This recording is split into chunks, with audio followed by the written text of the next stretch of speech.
From the heart of the Space City to the heart of Gen Z, welcome to Next Gen Conversation. Not Dad's Talk Radio. Ethan talks to you about the issues and events that matter to our generation. This is the Next Gen Report with Ethan Buchanan. Hey, good evening, Houston. Or if you're listening somewhere else via the free iHeartRadio app, good evening to you too. Welcome to the Next Gen Report. I'm excited for this evening. I think we've got a great show lined up. We got a lot of great news, good stuff out of the U.S. Supreme Court, which is always fun.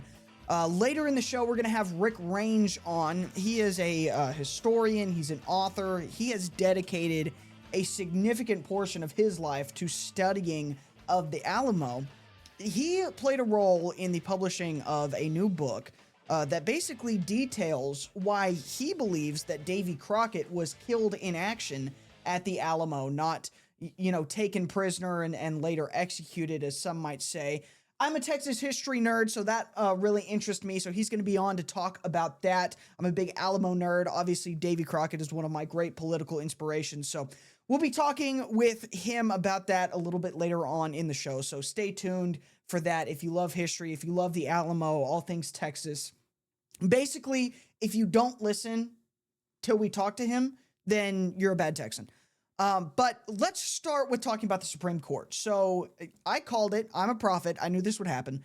Our new maps that the legislature passed this session, redistricting, eliminated 5 Democrat seats from the Texas delegation, I think is the technical proper term.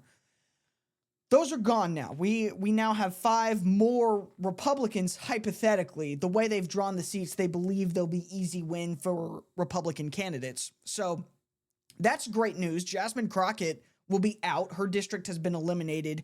Al Green will be out. His district has been eliminated. The seat that was formerly held by Sheila Jackson Lee has also been eliminated.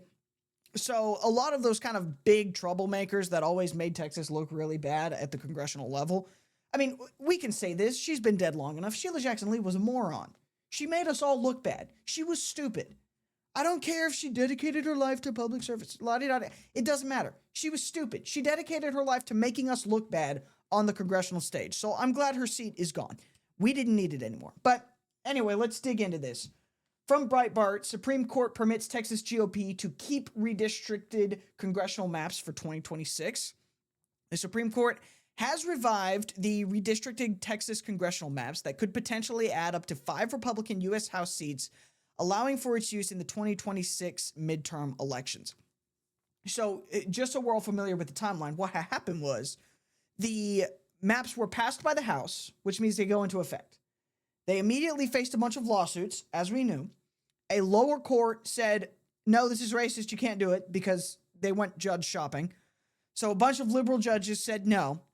And then the state then appealed that to the Supreme Court of the United States and said, hey, we have precedent from the Fifth Circuit saying we could do this. We didn't do anything wrong here. These guys are being political. Please overturn this. And the Supreme Court hasn't overturned that ruling, but they've paused it. So the maps are still in effect. I believe they will go back and fully review this later, but at least for the next election cycle, these maps are in effect.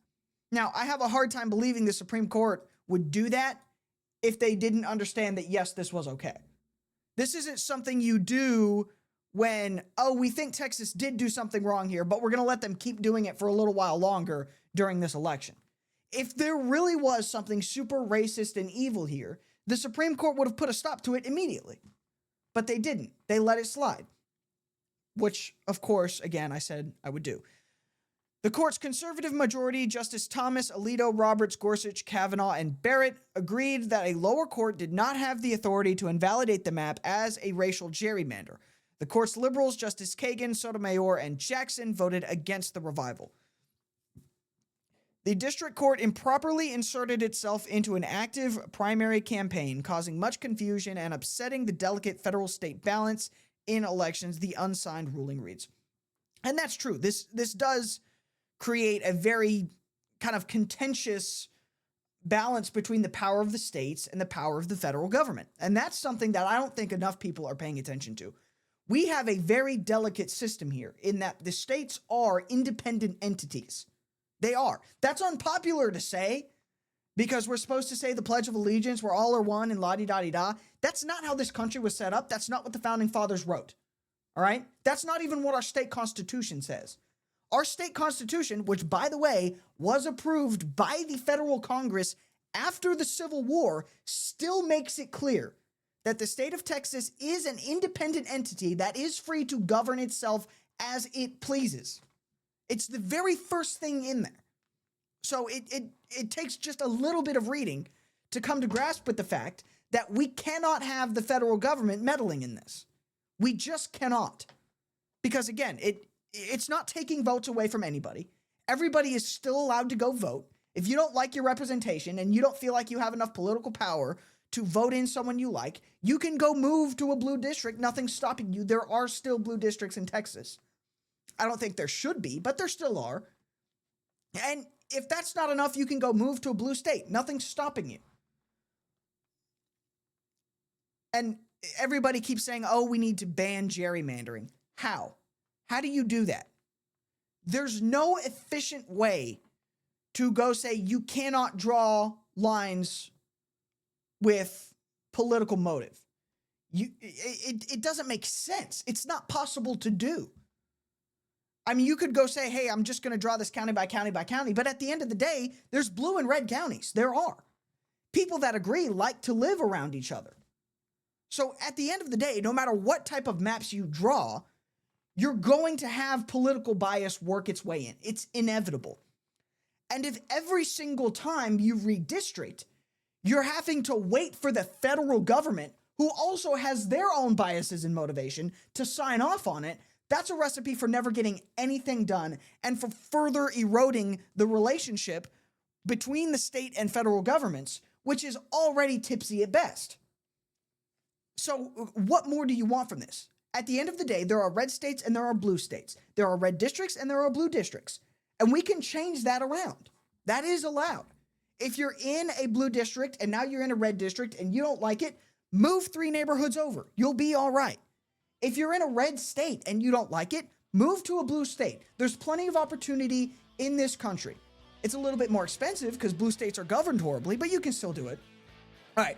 In the next segment, we're going to dig into some of the reaction to all of this. And then after that, we'll be talking to Rick Range. So stay tuned. It's going to be a great show. We'll be right back.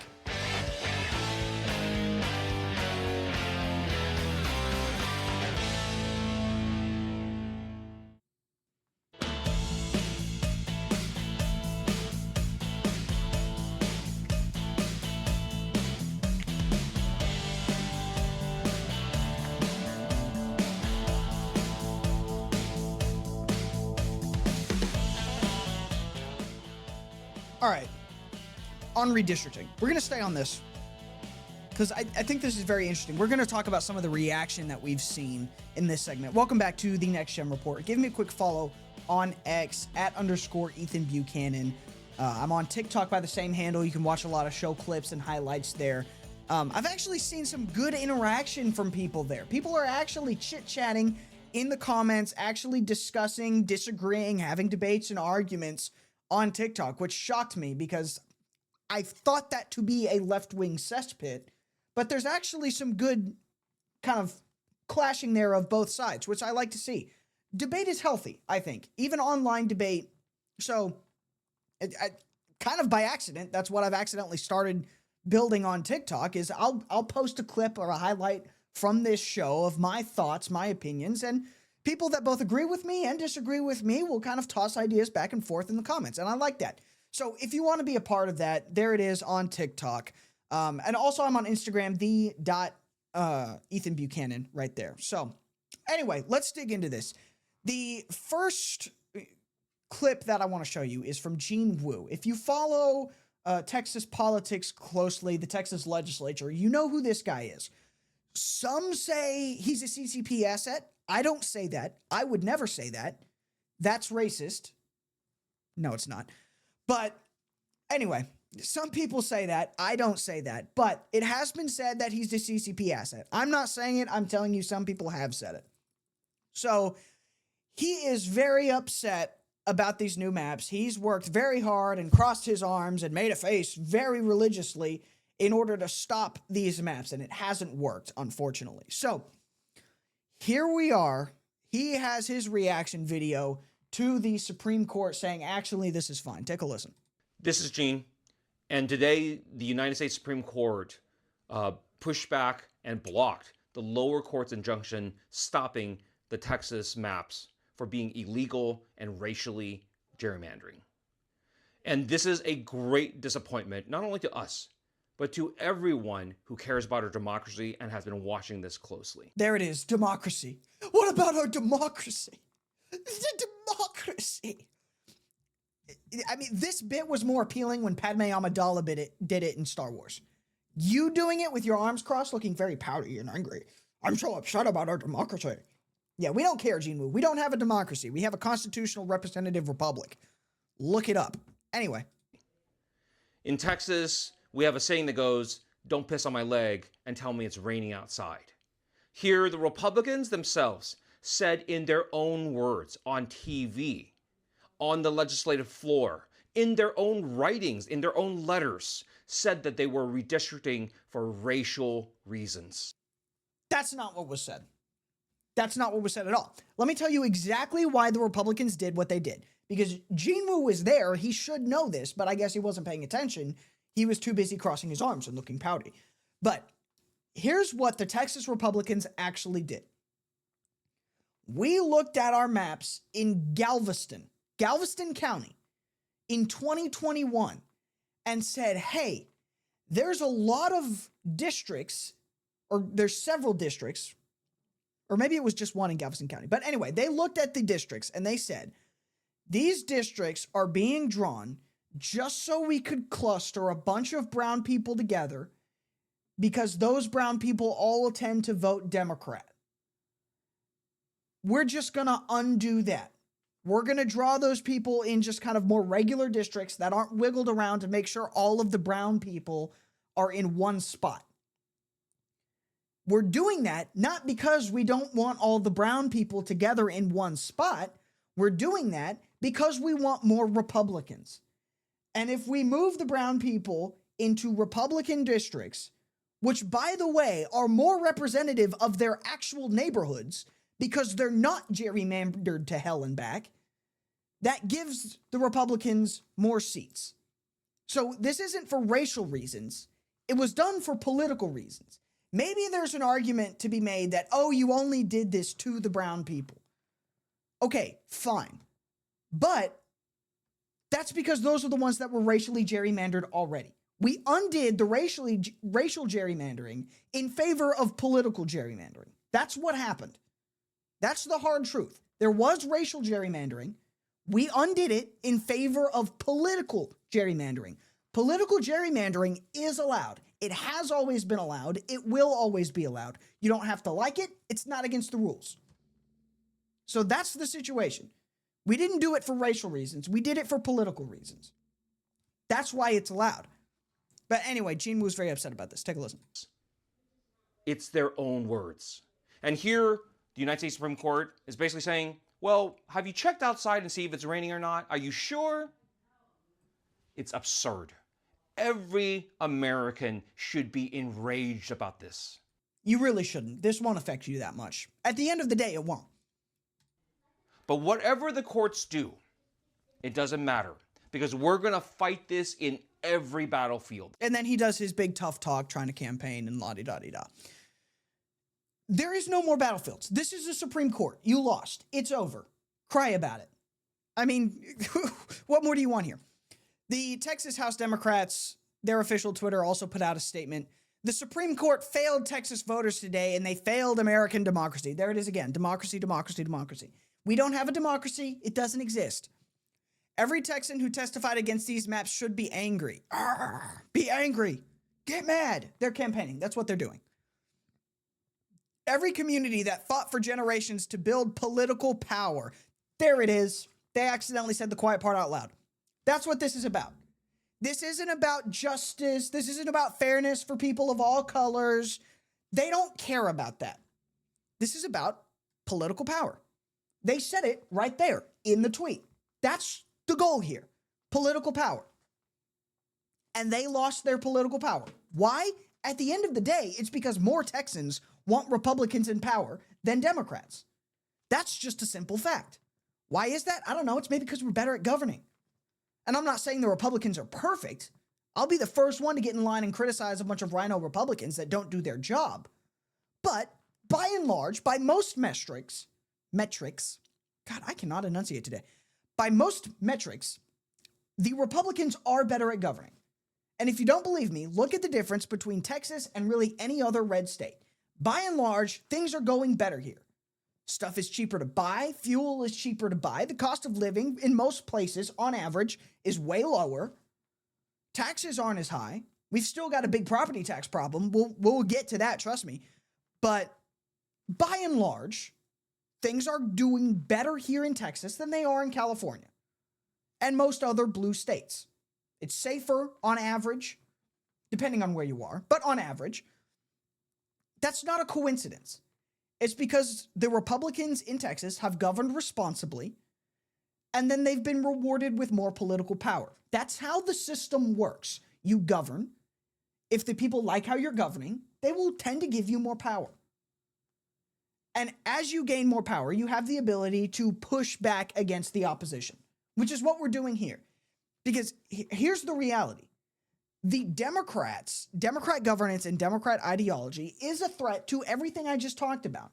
That lower cost of living, that lower taxes, that general safety. Democrat governance is a threat to that. So it is good that the Republicans that we have put into power in Texas have said, we're going to make it harder for you to ruin this nice thing that we've built. That's good. The left wants you to believe that that's an attack on democracy because they don't understand how our system works. Why? Because they're stupid.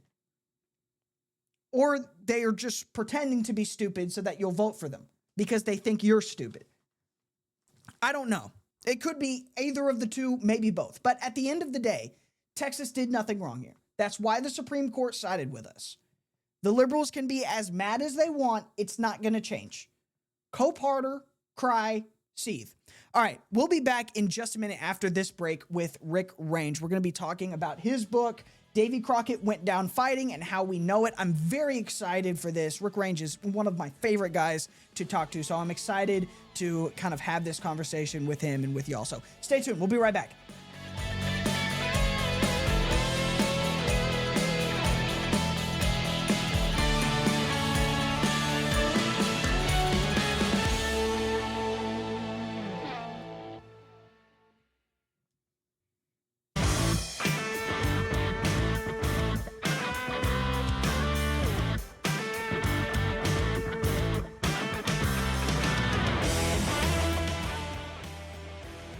All right, welcome back.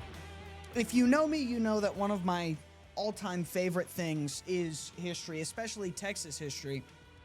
And when it comes to Texas history, there's nothing more, I think, kind of center to all of that than the Battle of the Alamo. That kind of kicked off all of it, right? That turned what was largely a kind of piecemeal revolution. That rallied the troops and made it something viable that gave people the motivation and the resolve that they needed to actually fight what should have been an impossible war and win Texas independence. Obviously, because of how the battle ended, there's a lot that we don't know about what went on, who died where and how. There's some that we do from accounts from Mexican soldiers and from Joe, who was the slave of William Barrett Travis, and Susanna Dickinson, of course, who were all there and left and told the tale, but there's still a lot that's up in the air. And one of the biggest questions about the Alamo is how famous frontiersman and congressman Davy Crockett actually died. There's basically two schools of thought. He died fighting, or he was captured later and executed. Nobody knows for sure until, I guess, recently which one of those theories was actually correct. And so I have brought on Rick Range to talk about that. Rick, good evening. How are you, sir? Good evening. Doing real good. And you? I cannot complain. So tell me a little bit about kind of what got you looking into what happened to Davy Crockett? How did you get fixated on that? And then what did you find? Well, as a lot of my generation, I got interested in Crockett due to the Walt Disney series back in 1953, and then later Walter Lord came out with his book in 1960, which is probably the most famous book on the Alamo. So I'd always been interested in it, and then about 20 years ago, a friend that I went to high school with, he's a accomplished author up in Washington, D.C. now.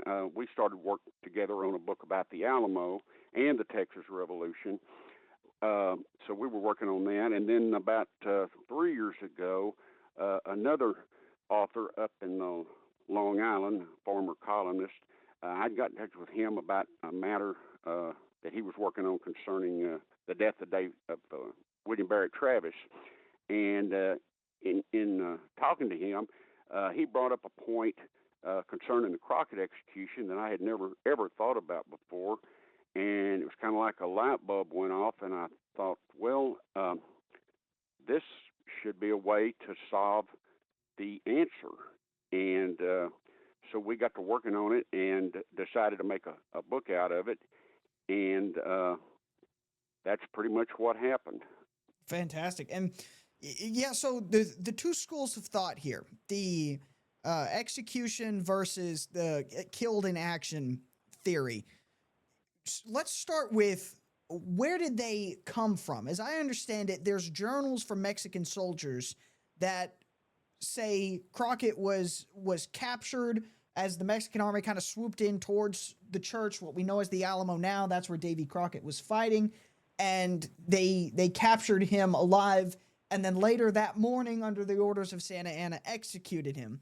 And the opposing theory is that he was killed in action. And as I understand it, the evidence for that has always been Susanna Dickinson said she saw someone that she couldn't quite make out, but was wearing his hat, lying dead where he had been fighting when she left that church after the battle. So is that pretty much the two theories? Am I missing anything there? No, that's pretty much correct. The only thing I would differ with is that Dickinson, in her most famous interview, absolutely identified Crockett.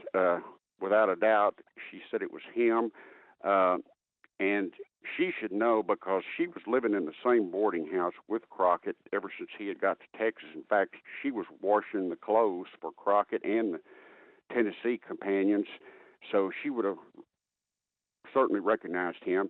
And she stated that when she was let out of the church while some of the battle was still going on, actually, she got shot in the calf.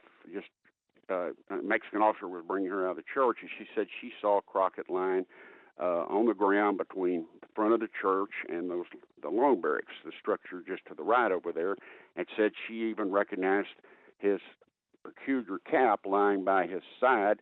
And I didn't realize at the time, or I ought to put it in the book, but in those days, the word peculiar really means something a little different than it does today. Like now, people think it just means strange or unusual, but in that era, peculiar meant specifically belonging to that person and to him only. Like in the old King James Bible, it says God has chosen a peculiar people. That's to mean one belonging to him. And so she made that definite statement, and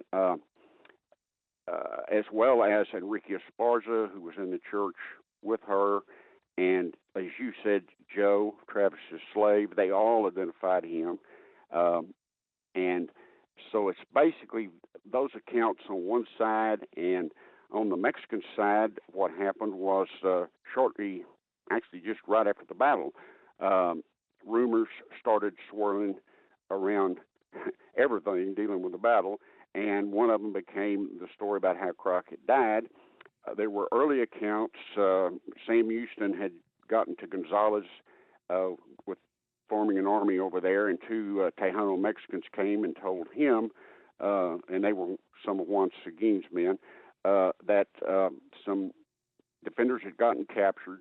Didn't say how many, didn't say who they were, but they were executed after the battle. That was one of the early accounts. And then later, after the Battle of San Jacinto, there were some interviews done on Galveston Island, allegedly from a couple of Mexican officers. Some people think it was one and the same guy, but we don't know for certain who he is, so it's totally anonymous. And this guy thought or said that one of the men executed was Crockett. Of course, that begs the question of how he would have known or recognized Crockett on the one hand, and who he even was. So, and there were other accounts spreading in the American newspapers of people coming from Texas and stories about defenders being executed, and then eventually through the development of it, the name Crockett's name got attached to some of those accounts. And that's a good point about how people don't take into account enough when they're kind of discussing this, the time period, right? I mean, we don't have photos of Davy Crockett running around. I'm sure there's paintings of them that some people might have seen, but this isn't like it is now where you can just Google it on your phone and see what exactly this looks like. It's not even really in the age of I've got an encyclopedia on hand. The number of people who would have actually known what Davy Crockett looks like is relatively slim. And of course, you then have to assume that even then, he would have been identifiable by, he's got that frontiersman outfit, which God only knows what he was actually wearing at the time. So it really is the word of a bunch of people who knew him personally, like Susanna Dickinson, who spent significant amounts of time with him, would have known who he is, what he looks like, what he's wearing, his attire, versus a bunch of people, anonymous sources, who can maybe take a shot in the dark. And then when you factor in the fact that, this is the 1830s and 40s and rumors spread like nobody's business at the drop of a hat, it really is kind of no question, I think. Well, I think probably the genesis might have been of it is, like they say, it only takes one. It's like a prairie fire. It only takes one person to start a rumor, and then it just spreads like wildfire, And that may well have been what happened. There might have been a Mexican soldier or officer that said, "Oh, I think that man is Crockett," and other people heard it, and it just spread from there. But we don't really know. But on the other side of the ledger, if you take into account what these people, as you said, who actually knew him, saw him right after the battle, and in fact, Santa Anna ordered three different times before he wrote his letter about 8 o'clock that morning to the Secretary of War. He had called 3 different times for people to go in there and identify Crockett, which leads me to think that it's highly unlikely if he just had the man executed, he would have done that. So that's very strange. And also the circumstantial evidence we consider too. These key witnesses, all of them said that he was found lying there surrounded by a slew of dead Mexican soldiers. All right, I'm going to have to ask you to hold that thought one more time. Well, we got a break coming up. I'm going to hold you over. We're going to be right back after a quick break. Give me about 4 or 5 minutes so we can run some ads, and then we'll be right back to keep this conversation going. This is Rick Range with the Save the Alamo talking about how we know Davy Crockett was killed in action.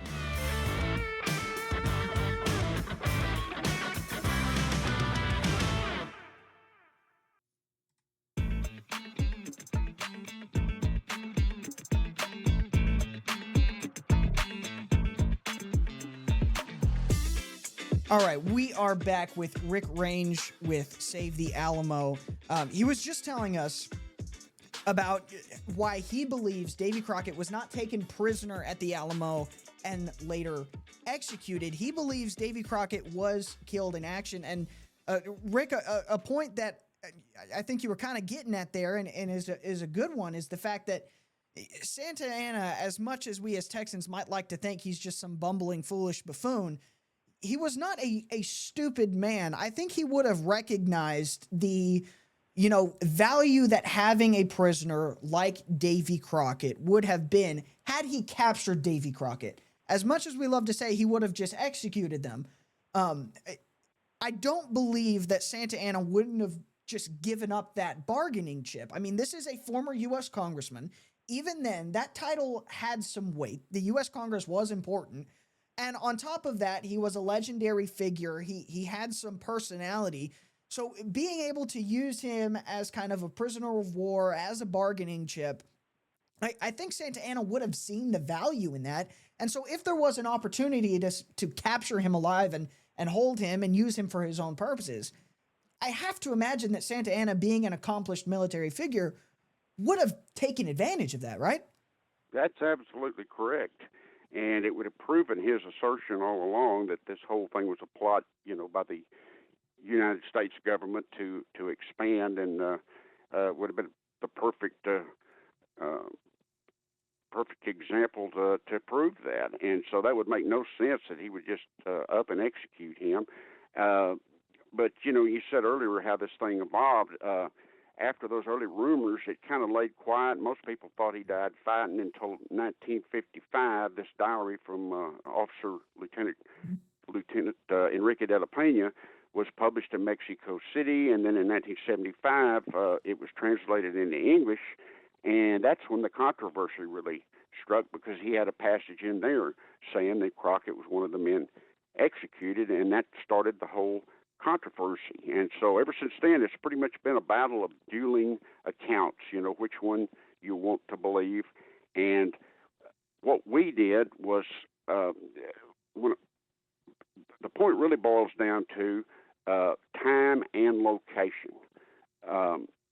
Those were the two factors, and we realized that if you prove two propositions, either one of which would make Crockett's execution impossible, and they have to do with time and location. So we employed this technique that they use to solve cold case crime murders for years, called forensic statement analysis, which is where you take it's the examination of it's an investigative technique, and you take the written record left by witnesses and weigh the best evidence from that testimony to reach a logical conclusion.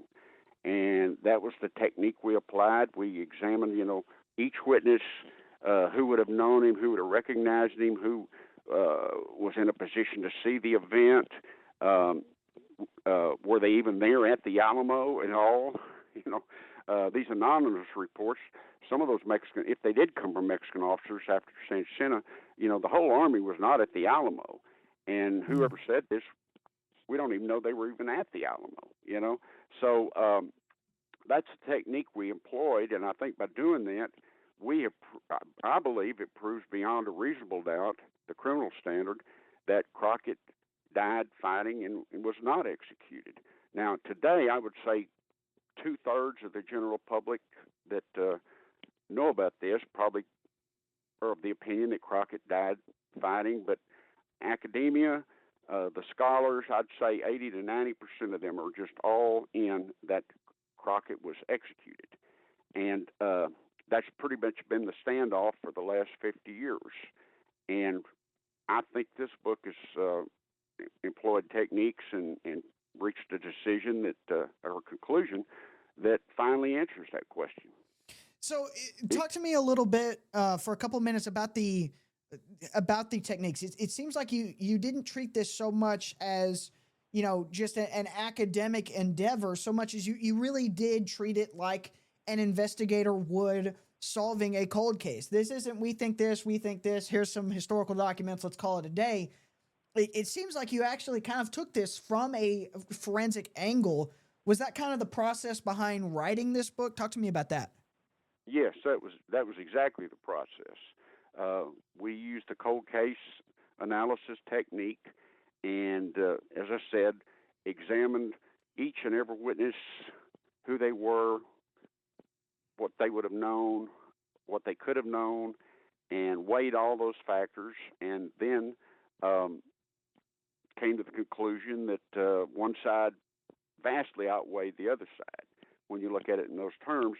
And the time is really critical. I'd say it's even the biggest factor is that if Susanna Dickinson saw him, it's provable that she left the fort and was taken out of the fort by General Almonte, who had purposely been sent in there to get her. Santa Anna had promised Mrs. Muskies, who owned the boarding house where Crockett and Dickinson stayed, that he would try to save the women and children. So he got in there just as soon as he could, was leading them out, and the post-battle, into the battle fray was still going on, and the soldiers were just going completely berserk, killing and shooting and stabbing anything that was alive or dead. And in the course of it, even though right there in the close protection of Colonel Almonte, she still got shot through the calf by a musket ball, either aimed or wild, we don't know. But it was still wild and woolly when she left, and that was definitely, we've got accounts that Santa Anna did not even enter the fort until the Army was being reorganized, put back into formation out there in the main plaza. Joe described it as a large square shape, and that was where he's going to give his big victory speech and all. And so he came in there after she had left and already seen Crockett, and lo and behold, 5 to 7 defenders were found ensconced back in a rear room of the Alamo, according to historian Reuben Potter, and he interviewed and had worked for him several Mexican soldiers after the war. Several of them prisoners stayed in Texas, so he had a whole bevy of witnesses that were there, and they said that these guys were discovered a full 30 minutes after the battle. Actually, they'd been concealed partially with some, depending on which Spanish word was used, it was either mattresses or blankets, but then that makes total sense as to why they weren't found immediately and killed in the wild melee. And so they were found, brought out. The General Castrillon, who found them, begged Santa Anna to spare their lives, and he says, no, the order is no prisoners. So they were immediately killed. But this was, as I said, at least 30 minutes after the battle was all over, well after Susanna and the other people had been led out of there, when all the wild circumstance was still going on. So if Crockett was seen and she would have known him and she correctly identified him, and at a time before Santa Anna even entered the fort, then it was impossible for Santa Anna to order his execution. All right, we got 1 minute left. Tell people where they can get the book and read it for themselves and see the evidence. Okay, the book is available on Amazon.com, and you can go there and get a copy and read it and make up your own mind. I think the evidence is overwhelming. The response I've had from people that have read it believe that to be the case. I've even had some of the lead proponents of the Crockett execution theory reach out and contact me and said they believed this all these years, but now they were of a different opinion, or at least were reconsidering their opinion. So I think it makes a very persuasive case. I think anybody interested in history or David Crockett or the Alamo will really be fascinated with it. It's a very quick read. It reads fast, and I think they'll find it very interesting. All righty. Well, hey, thank you very much for joining us on the Next Gen Report, Mr. Range.